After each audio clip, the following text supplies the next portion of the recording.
is your lucky day. We are so fortunate to have folks come back to this island and help tell their stories. This is what you came for, and how lucky are we that we actually have the voices here that you can hear yourselves, take photos of, and maybe get the real story. I don't know. I've got my friend here, Mr. William Baker, also known as AZ1259, and he'll be speaking with y'all in just a little bit. This is 54 years ago that picture was taken, 55 years ago, somewhere around there. And in just a moment, we're gonna hear from Mr. Baker himself about his road to Alcatraz, what he's been up to, and what the future holds. Anyway, I'm William Baker, Bill Baker, former prisoner from Alcatraz. As such, they tell me I'm an endangered species, almost extinct. Anyway, I came to Alcatraz for escaping from other prisons. This is where they sent people for misbehaving in other prisons. They sent you here for attitude adjustment, for containment if you were an escape risk, or maybe, well, for a timeout. You know what a timeout is? Yeah. I remember the first time I went to the yard when I first arrived here in 1957. I went to the yard and I was pumped up, ready to fight or run. You know what I mean? I'd heard some bad stories about this place. So I went to the yard, I was ready, my adrenaline was working. And I went out there, walked around, and nobody paid no attention to me. They're playing cards, they're playing ball, they're playing all kinds of games, they're walking up and down talking. A few of them playing musical instruments up on a thing and up on the bleachers. Some of them painting up there, painting the Golden Gate Bridge. I said, well, I'll be doggone. And nobody paid no attention to me. It's kind of deflating, you know what I mean? Here I am pumped up, ready to fight or run, and nobody paying no attention to me. So my conclusion at that time was that maybe these guys weren't so tough after all, you know. I was wrong. I didn't know what tough people really were. There were some very mean people here, some very mean guys, some bad boys. But real bad boys don't walk around pounding on their chests and making a lot of noise or talking out of the side of their mouth like Hollywood gangsters. I learned that in the long run. At that time, I really didn't know. But I found out in the long run that, for example, the most dangerous man here was named Simcoe. Most dangerous man that ever walked that yard. He was young, he was handsome, he had a six-pack belly, did push-ups standing on his head. Looked like a college student. He killed a guy down in the shower room. They took him to court. The guard was looking right at him when he killed him. Stabbed him many times with a knife. Guard testified against him in court. A jury over in San Francisco. The jury said not guilty. Said, what was that kid doing in there with all those monsters to begin with? And here we get into public perception, because the public believed that people here were monsters, and therefore that kid was in here with all these monsters. This was public perception. The jury said not guilty. If he did kill the guy, it must have been in self-defense to keep from being eaten alive or raped or no telling what. What was he doing in there with those monsters? So anyway, Simcoe, S-I-M-C-O-X was his name. You can look him up on the internet. Most dangerous man here. He was also the politest, most respectful man here. I played cards with him many times on the yard, talked to him. You had nothing to fear from him ever, unless you got right up in his face and disrespected him, and then you were history. But it's an example of the prisoners here at Alcatraz who were very respectful of each other. You had nothing to fear. You didn't have to watch your back going to eat in the mess hall, as many people believe. This is probably the safest prison in the whole world. And that's the truth. I never had any trouble here my whole bit. Well, that's not exactly true.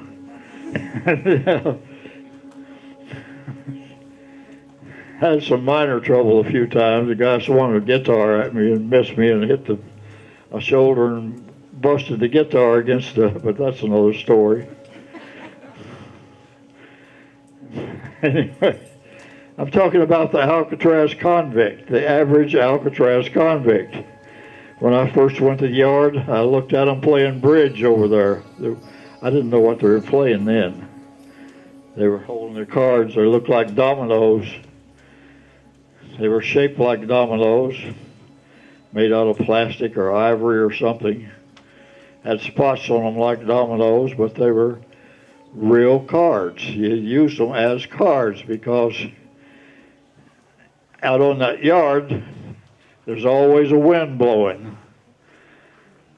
And it's wet, foggy, you know what I mean? Don't rain, but it's still wet from the fog. And the wind blows, and then you can't use regular playing cards on the yard. So they had a special dominoes type cards made up so we could shuffle them on the table and put them in little wooden holders. And they were playing. I walked around and looked at them. I said, "What are they playing?" He said, "They're playing bridge." So I'll be doggone, a bunch of raggedy convicts playing bridge. Another misconception. Yeah. I said, I can't believe this. But that was the main game here, bridge. Not dirty hearts, or not spades, or some simpler game that was played in other prisons. The average game, the most popular game here was bridge, which is a very complicated game. Took me 2 years before I could even beat anybody. They were good. I mean, they were really good. So it tells you something about the Alcatraz prisoner. The Alcatraz prisoner, they were tested back then with IQ tests, which they don't do anymore, but everyone was tested back then, the schools and everywhere. The average IQ of the Alcatraz prisoner was higher than the national average. Believe it or not, it was. They tested them. We were some of the smartest, dumbest people in the world here. You can be both. The smartest, dumbest people in the world right here. But it goes to show you there's a difference in public perception and what it really was. People here were respectful of each other because there were so many genuine bad guys here. You know what I mean? If I got an atomic bomb and you got an atomic bomb, we're not going to drop it. We're not going to mess with that guy. We're going to respect him. And that's what they did here. They respected each other. There was very little trouble. This was the safest prison in the world. Guarantee you that. You never had to fear for anything here. There were no gangs. There were no drugs. There was only about 250 prisoners here. Most people knew, most people, everybody had a single cell. So we had nothing to fight over. There was no store here. You couldn't buy anything if you had all the money in the world. So what was there to fight over? We didn't possess anything. We got a Christmas bag once a year. That was the most valuable possession we ever had.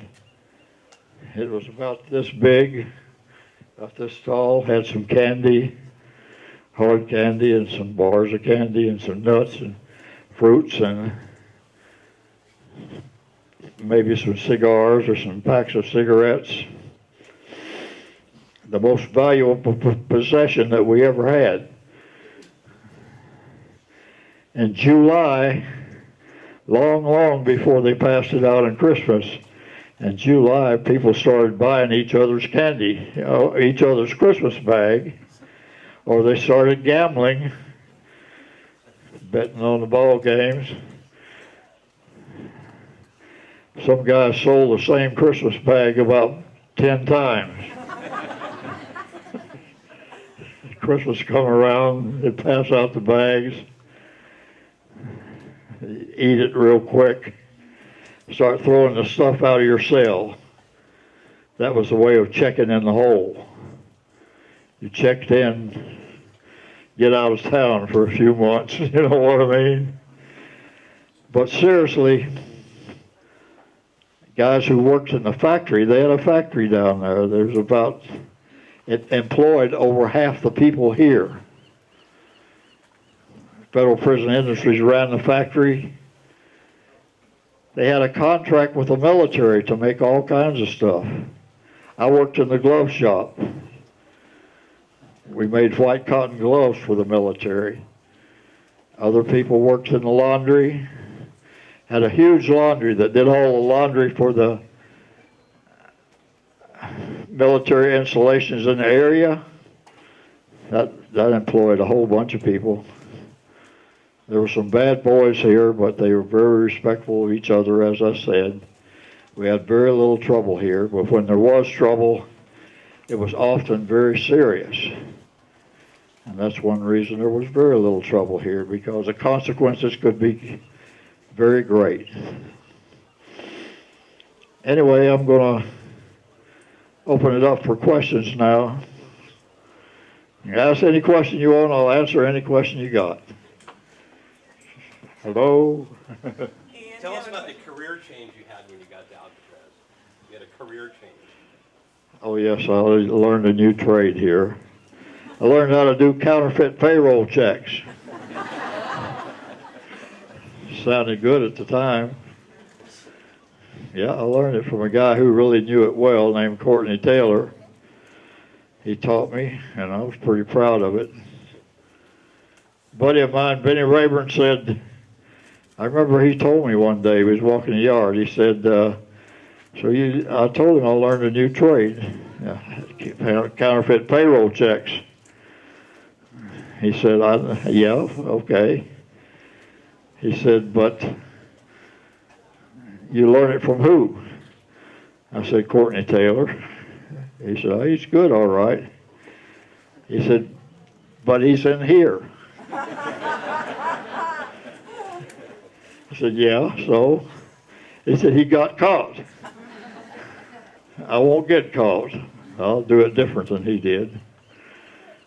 I'll learn from his mistakes, and I won't make those same mistakes. And of course, criminals are pretty optimistic as a whole. You know what I mean? We think that, we won't make those same mistakes, and we didn't. I didn't. I just made different ones. So, When did you retire? When did I retire? In 2011, when I got out of prison the last time, I said, I got to quit now.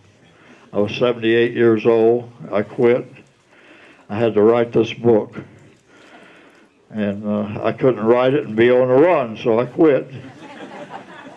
I wrote the book. I sent a copy out here to the head ranger, and he sent me a plane ticket. And I said, wow. So I came on out here, and fortunately the book turned out good, and I now have a house, a car, a wife, and a dog, and I'm okay. Yeah. Thank you. Sounds like you were in prison for quite a long time. What kind of changes did you see in the prison system during your long time in prison? There were many changes. First of all, Alcatraz was different than any other prison. This was a lockdown prison, so you didn't see the changes here. And it closed long after the changes went into effect. But during the Kennedy years, when Kennedy was president and his brother was attorney general and all of that, rehabilitation was a buzzword in all prisons. Those were the best years of prison life back then because they had all kinds of programs. They had all kinds of, well, for example, Leavenworth, which was the granddaddy of all prisons, of all federal prisons. Back then, Leavenworth had a big school. They built a new school, and they turned the old school into a band program. They had many, many rooms, and everybody had their own band room. We had thousands and thousands of dollars worth of equipment. Those were the good years. Food was good. Money was good. All prisons got good money back then. The factories were working full blast. Prisoners made some good money working in the factories. I know there were a lot of Mexicans, for example, who worked in the factory who actually sent home money back down to Mexico, who made enough money to help support their families down there. And things started changing when they started realizing that rehabilitation was not working. And I think they had a point because rehabilitation never worked. And one of the main reasons for that was, how can you how can you expect prison staff and prison guards to put their heart into rehabilitating someone when it was against their best interest to do that? Their best interest of them and their family and their cats and dogs was that the prisons keep building and keep getting more prisoners. And I used to read their magazine that they put out, the Guards magazine, the Monday morning highlights. They celebrated when a new prison opened because the captain here got a promotion, sent to the new prison. He was associate warden. Sergeant here got promoted. He was a captain. And then everybody below him got promoted. And so it was a great day for prison staff and wardens and everybody when they built a new prison.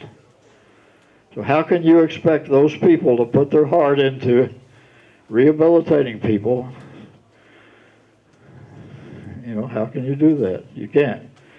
I know I went through it, and their excuse was, you can lead a horse to water, but you can't make him drink. That was what they said. Said it's here if they want it. They have to want it. And that makes sense, yeah, that works. I have a problem with this. My answer to that is, it's their job to lead a horse to water and make it drink. That's their job.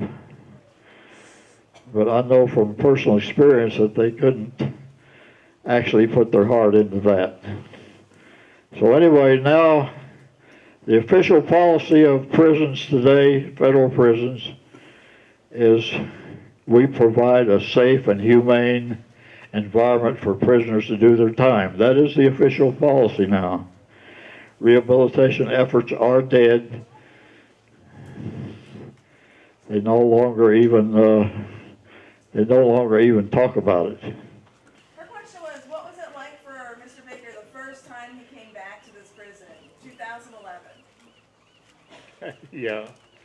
Well, first of all, they made me an offer I couldn't refuse, so I'm happy with it. But I finished my book. I sent it back out here, like I said, and the head ranger read it and sent me a plane ticket. And I came out here with high expectations and excitement, actually, of maybe I can be a success as an author. And I saw the situation here. They made me an offer I couldn't refuse, and here I am 4 years later. I got a house, a car, a wife, and a dog, so I'm okay. I never did. First of all, most guys here, almost everybody came here from another prison for breaking rules. We were a bunch of hard-headed convicts before we came here. You understand? We had been in the hole many times, broke a lot of rules. So we were not intimidated by this place. It was not a good place. It was a bad place. Well, we were bad boys. And we could handle it, and we did handle it. So I did not leave here with scars or nightmares. I left here like everybody else, with the exception of a few. I left here to go rob a bank or cash some hot checks or something like that. That was our expectation, and that's what we look forward to. And we look forward to it with enthusiasm. And, yes. And so that's what it was like. How was the food? How was the food in this room? Did they serve any fish from the bay? Okay. I got a long answer for that, because the food was a subject of great concern here. They only had about 250 men to feed, and they had all the money in the world to do it. This prison was high priority as far as funds were concerned, and the federal prison system was small in those days, and they had lots of money. But the food was great, not because they loved us. Believe me. The food was great for one reason, because the guards, there were so many of them and so few prisoners that they only cooked one meal. The guards and the prisoners ate the same food. So it had to be good. Also, the first warden, Warden Johnson, stated in a newspaper article in the Bay Area that most trouble in prison is caused by bad food, therefore I'm feeding them good. He did not want a prison riot. He did not want a food strike especially, because there were some bad boys, and if they had a food strike, they would probably win it. There were people here who knew how to do a food strike. They were in other prisons and did a food strike and got sent here for that. So he did not want a food strike. There was no store here, no commissary. You couldn't buy anything extra. All you got was what you got out of that mess hall, and nothing extra. Other prisons in the United States, all prisons had a commissary. You could buy like peanut butter and crackers and this and that and this and that and some soups and stuff, and make your own meal if you didn't like what was in the mess hall. They had factories here. They paid you money. You could buy it if you had a commissary to buy it from. But they had no store, so the food had to be good. It was the only way you were going to eat is what you got in that mess hall. Well, that's the reason for it. How old were you the first time you went into a prison or this prison? A prison. 18. I went to prison in Oregon for stealing a car when I was 18. I started escaping there. We ran a boxcar through the rear gate, and later escaped again. And they sent me here when I was 23 for escaping. The big change where I got rehabilitated or changed my ways or whatever you want to call it. The big change was when I published that book, and when I decided to quit and write the book. Actually, I guess that was a change. But it wasn't a moral commitment, it wasn't religious, it wasn't anything except I got old. I was 78 when I got out of prison the last time, and I said, this is my last chance to write that book. I'm going to write it. I'd been writing for many years in prison, mostly cowboy stories or stuff that the staff, the prison staff, would let you write as long as it wasn't critical of the prison. So I had to write this book out of prison, and so I wrote it. And so the big change was that my book was successful, and I don't have to do what I did before. Again, I don't have to do it anymore. I'm making enough money, and it's exciting, and it replaces the need for excitement. It replaces the need for money. It replaces the need for whatever that was that drove me to be a criminal. Because when I was a criminal now, I cashed a lot of checks. And I worked just as hard as I do now, signing this book. And my days are 13 hours a day. So this replaced all of that. So I don't even think about it anymore. So that was the big change. It was neither moral nor... Because if my book had not been successful, I may still be out cashing out checks. Who knows? What about escapes? What do you know about it here at Alcatraz? Ooh, escape on Alcatraz? Did anyone do that? Okay. Frank Morris and the Anglin brothers. I know we're getting that. Aaron Burgett. Aaron Burgett. He was here when I was here. He died out in the bay. He's a good friend of mine, but I know your interest must be in the Anglin brothers and Frank Morris, because that's the great mystery. Aaron Burgett is no mystery anymore. He died. But Frank Morris and the Anglin brothers, it took them over a year to plan and execute that escape. They did some amazing things. Everything had to work just perfectly. They gathered materials from here and there to dig a hole in the back of their cells, widen the vent so that they could fit through it, so that they could get up through the pipe corridor up to the top of the building and spread those bars and get out of the building.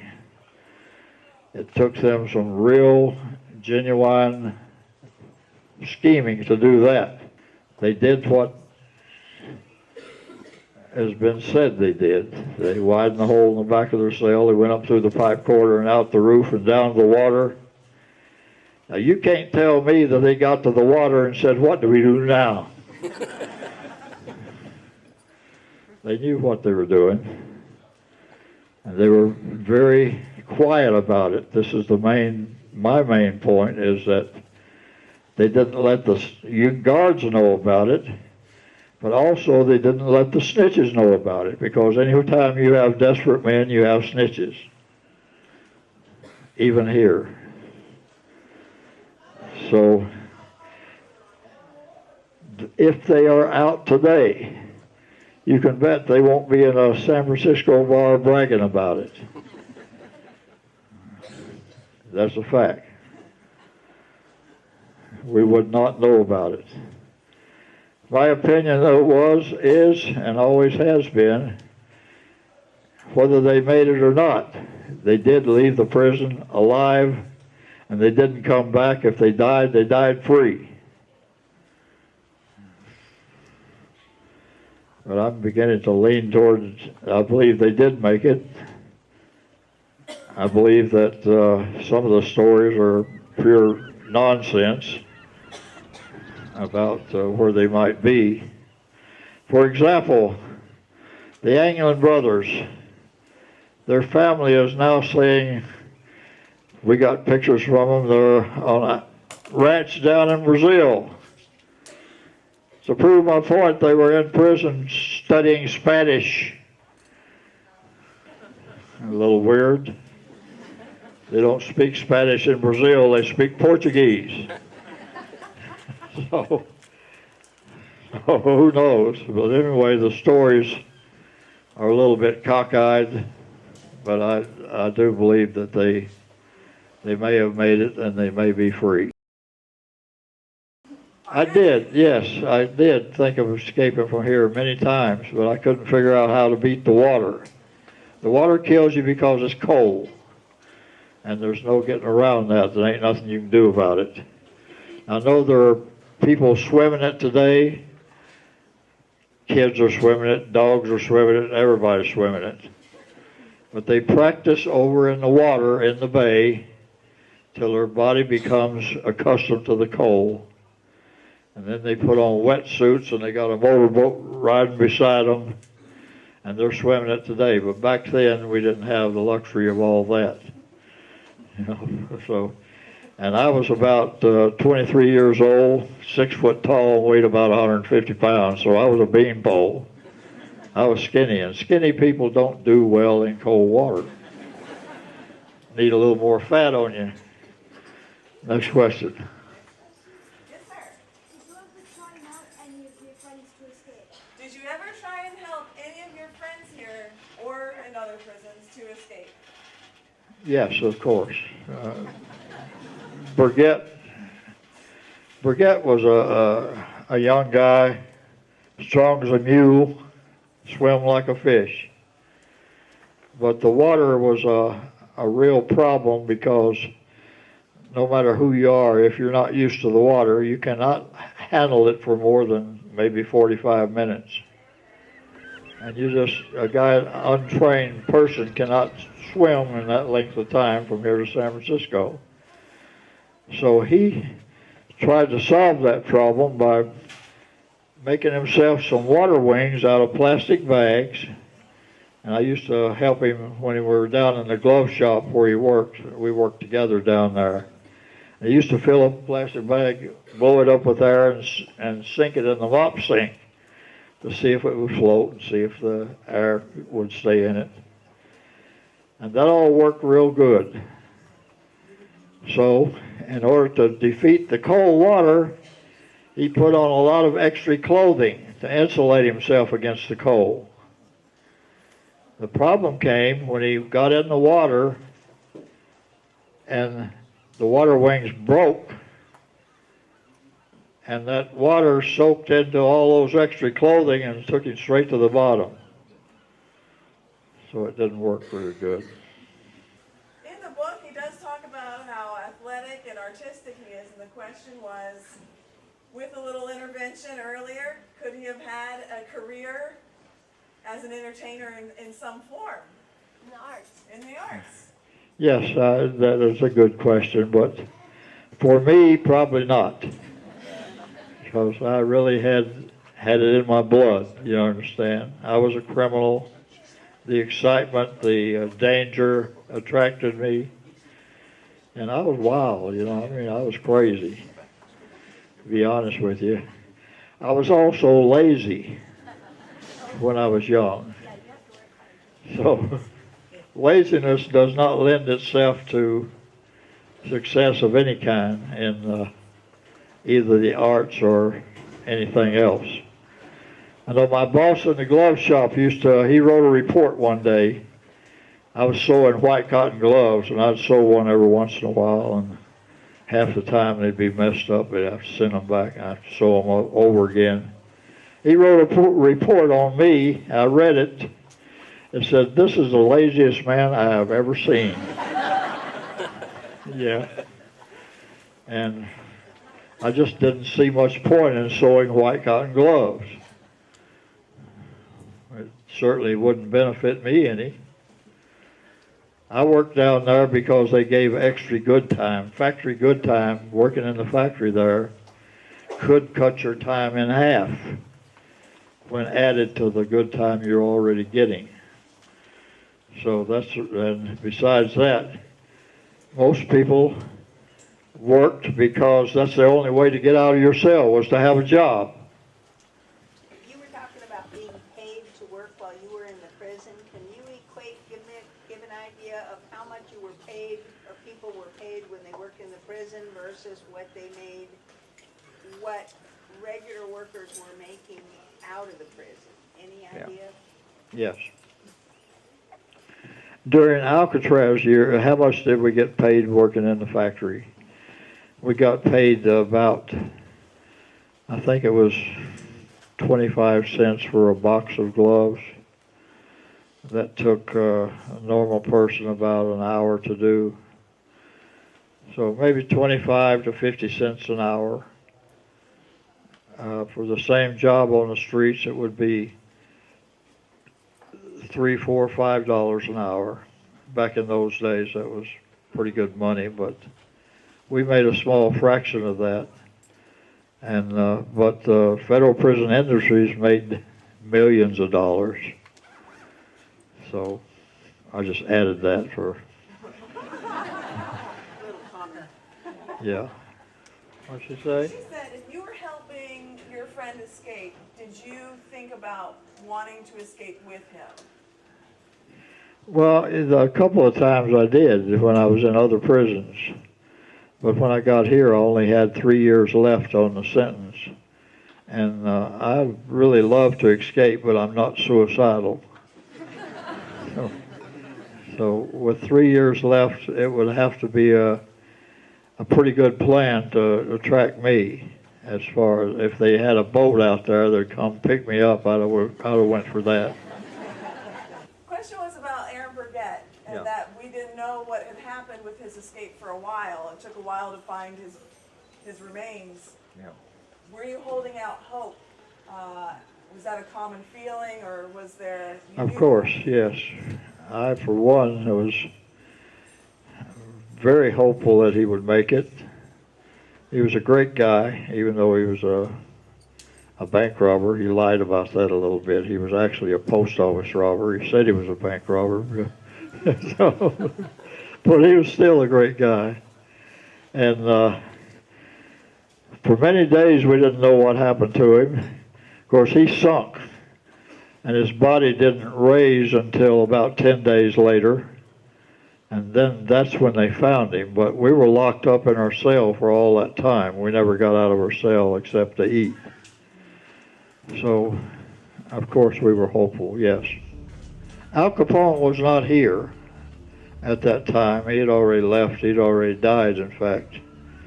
But even Al Capone, he didn't do well here. He was sick most of his time. He was in and out of the hospital. But when I was here, the Birdman was here. I bumped into him a few times up in the hospital. And also Creepy Carpus, Whitey Bulger, Frank Morris, Mickey Cohen, a whole bunch of them, but not Capone. Question was, when there was an escape, was it lockdown? Were you not allowed out of your cell for a while? You were not allowed out of your cell if there was an escape, no. Not until they either found him or the cows came home, whatever. What was the longest stretch of time you did in prison? The longest stretch of time I did in prison was 6 years and 8 months in the South Dakota State Prison for escape from jail and kidnapping a cop.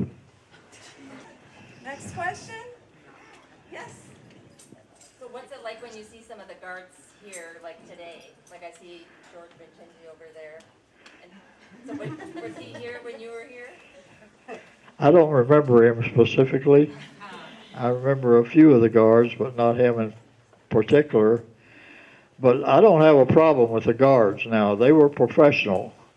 They got paid well. They were handpicked, most of them. And I don't have any problem with professionals because a professional, you know what to expect from them and you know how to deal with it. It's those few guards that were not professional who went outside the book that caused the problems here. Now, there were some young guards that came in, for example, from a youth prison that they'd go to shake down a cell. Now, the professional guard, when he shook down a cell, he wouldn't mess with little petty stuff, you know what I mean? If your bed wasn't made just right, so what? He wouldn't mess with it. If you had a few extra packs of cigarettes in your cell, okay. If you had a hacksaw blade, he would bust you. Or a knife or something like that. But the young guards, the ones that just came here, often they would write you a disciplinary report for, you know, stuff like your bed ain't made right, or whatever, you know. Trying to make brownie points. And there was one guy here that I had a problem with. That he must have written hundreds of disciplinary reports on people, so many that the other guards even discounted many of them. You know, the captain, he'd throw them away before they ever went to court.